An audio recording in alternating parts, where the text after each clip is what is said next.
So today I've got a few more Japanese cards for you guys. So let's get into it. First up, we've got some 73 and 74 Calby cards. In line with my recent interest, all of these cards are in quite nice condition. I've been recently on the hunt for mainly the earlier Calby cards, 73, 74, maybe some 75s, that are just in really pristine condition, which is, of course, as you might expect of 50 plus year old cards, uh, tough. But I found a few more here. So let's start off with number 24. This is a 73 Calby of Shozo Doi. Shozo Doi was a catcher for the Yomiuri Giants. So as you can see, number 24. This is the crossed bats design. So the first, I would say, maybe 100 or so cards of the Calbys came in two backs, basically. They had these crossed bats designs and then sort of I guess, so-called flag design, which I will show an example of. But this is Shozo Doi. Now, he is not a Hall of Famer. He's not, was not a big star. Actually, maybe his significance in Japanese baseball history came a little bit later. Actually, Shozo Doi was the manager of the Oryx Blue Wave when Ichiro was coming up.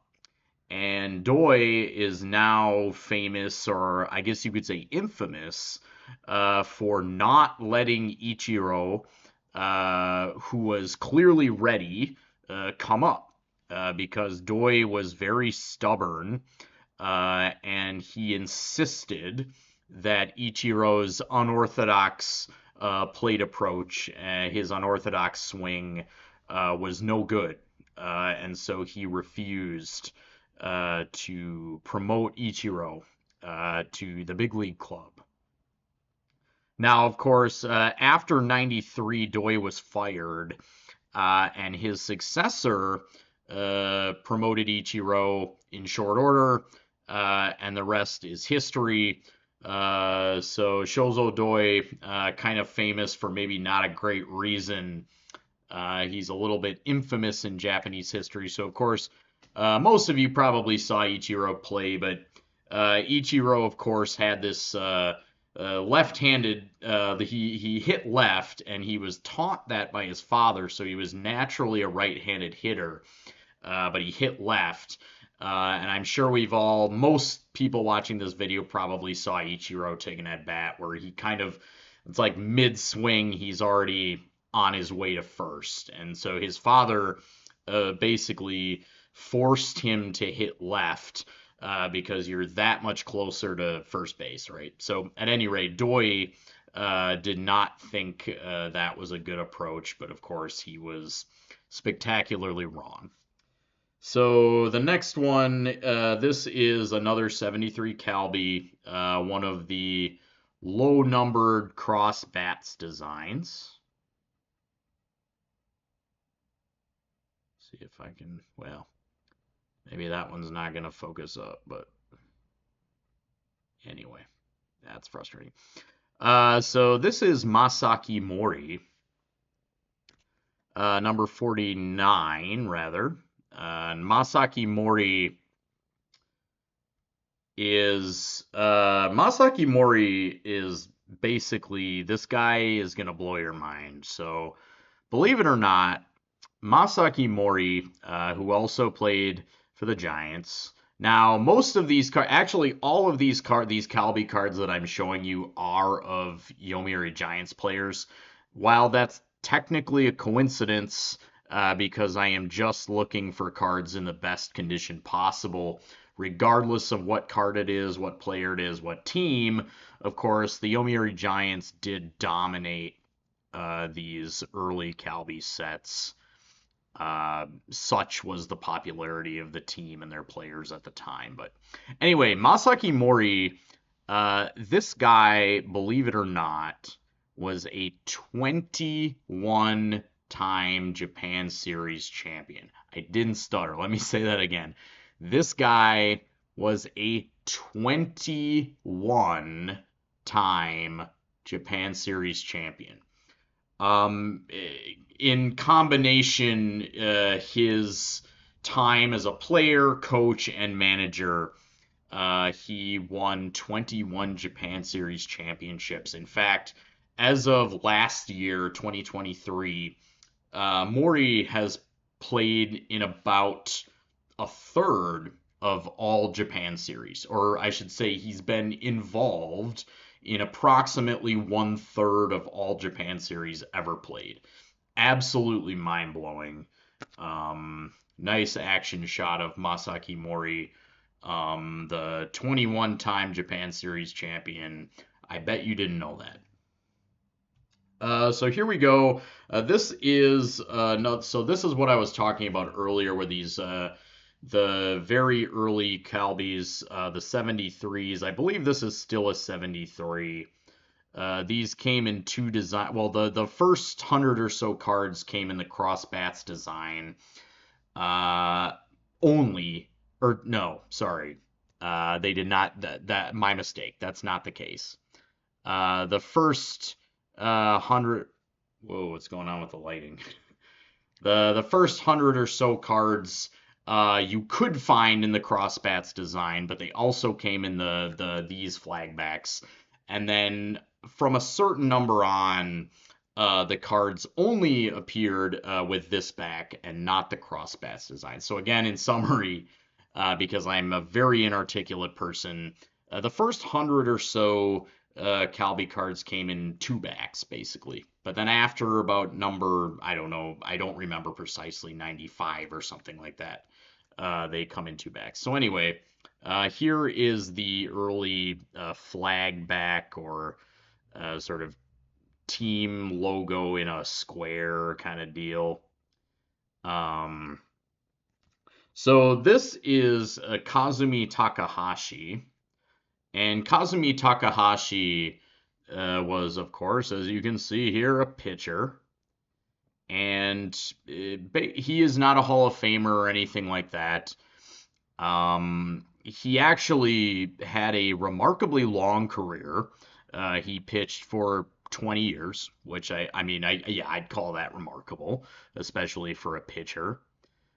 Despite his lengthy career, Takahashi, as I alluded to before, he's not a Hall of Famer.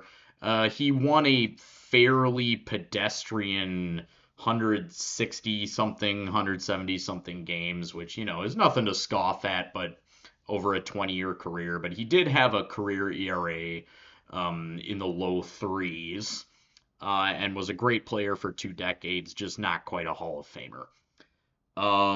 So anyway, the next player here, I believe this is a 74 Calby.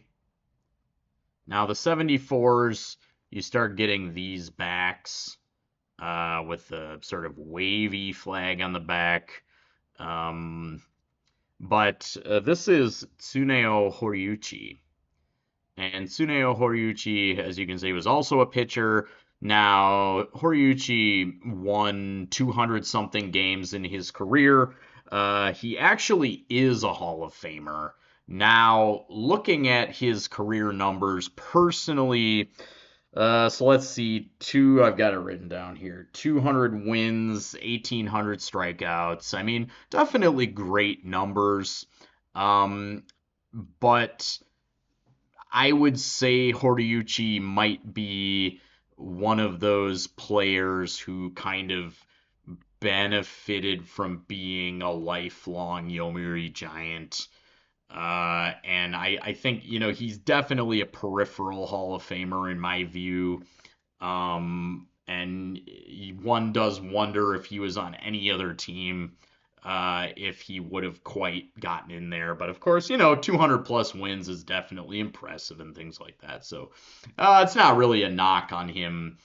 But the Giants' bias in just the baseball world, and even, the Hall of Fame, For example, is my Tigers fandom coming out here because I'm kind of hating on the Giants right now? It's like you go to the Hall of Fame and Masaichi Kaneda's Hall of Fame plaque, he's wearing a freaking Giants hat. Like he only played for the Giants for like a quarter of his career. Are you kidding me?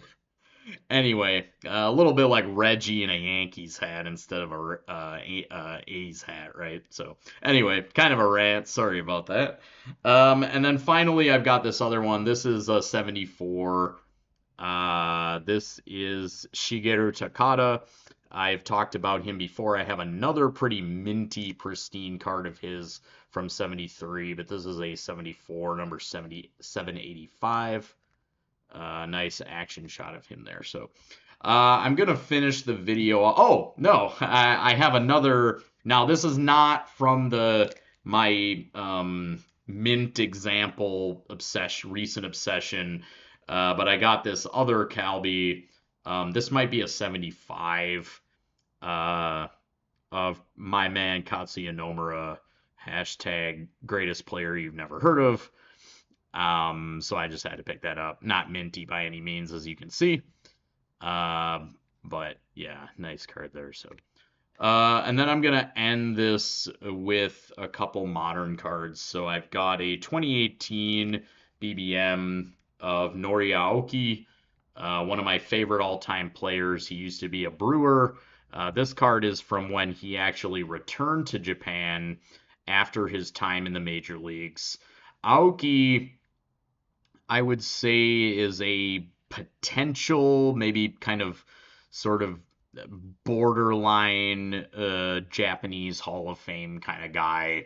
If you combine his major league numbers and his Japan numbers, right? So this is just an awesome card from when he returned to the Swallows. So Nori Aoki.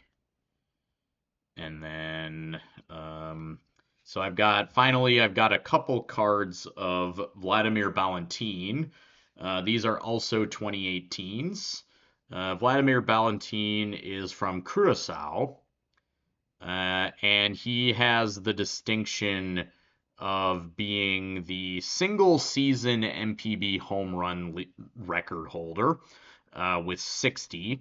Of course, Munetaka Murakami made news a couple seasons ago for breaking Sadaharu O's record, but basically that means that's the Japanese player single season record. So Murakami didn't beat Valentin's record. Actually, he beat O, and now he's number one for Japanese players, right? But anyway, I got this image variation, this SP image variation of the same card of Valentin, no doubt celebrating one of the many home runs he hit in Japanese baseball. So, all right, guys, as always, thanks for watching. Peace.